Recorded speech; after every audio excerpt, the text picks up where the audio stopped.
the dream was to bring pro basketball back to Chicago. And it had failed twice in recent years, the prior 10 years. And so it was void of a team. And there were 9 teams in the NBA. So I met him, he said, I remember you by name recognition. And he hired me. And immediately I was making twice the money I'd ever seen in his business, incentive merchandising, kind of a forerunner of the S&H Green Stamp business. And then we hustled trying to raise money and get a franchise. And Lamar Hunt became a partner, Dan Cyril of Cyril Pharmaceuticals, Harold Meyer of Oscar Mayer Company, really some neat people who got involved with ownership. Cost of the franchise was $1,250,000.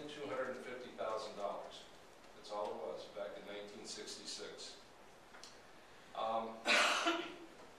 Many of you are familiar with the cost of remarking a company, a new logo, coming up with a new name, and large corporations have paid, you know, millions and millions of dollars for that purpose. And so I'll tell you how the Bulls were named and the logo was designed. One night, Dick Klein, the fellow I'm referring to, and I were having dinner on a place on Oak Street in Chicago. And it was interesting. No one in the city knew we were working on this project. It was under the radar screen. The media was not aware of it. We had to go to the Chicago Stadium. The Wirtz family owned the Blackhawks. They owned the stadium and half of the west side of Chicago. And they said, no, if you get a team, we don't want you here. That wasn't very good news. Our only other option was the amphitheater. The amphitheater was the old slaughterhouse where they used to butcher all the cows. Okay, and it was a smelly place.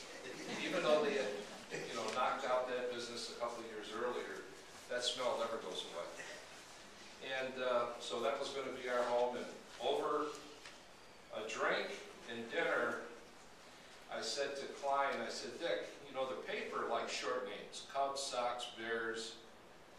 And if we're going to be at the amphitheater, we need something like, what about Bulls?